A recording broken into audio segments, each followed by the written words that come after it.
kerjasama dengan PKK terkait dengan gerakan perempuan tanam pelihara pohon.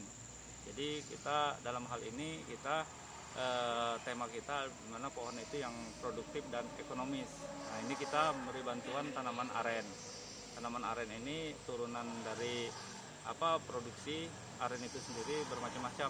Jadi sudah kita sampaikan ada dari gula merah, kemudian air nilainya itu, dan khasiatnya juga sudah ada. Berapa banyak bantuan tadi Pak kita? Jadi kita bantu sebanyak 1.000 batang untuk 2 kelompok tani, kalau luasan hektarnya sekitar 5 sampai dengan 6 hektar.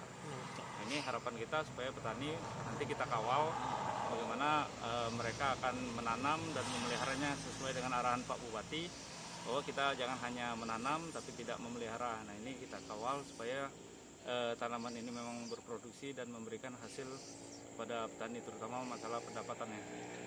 Pak, dari jangka tanam sampai jangka panen itu aren itu berapa lama kira-kira? Itu sekitar antara 4 sampai dengan 5 tahun. 4 sampai 5 tahun. Informasi petani tadi yang sudah berpengalaman terhadap tanaman aren itu. Itu untuk 2 kelompok tani yang di mana saja itu Pak? Itu kelompok tani yang ada di Desa Modong. 2 kelompok Oh tani. iya. Ya, untuk luasannya nanti kita minta supaya di hamparan itu 5 hektar.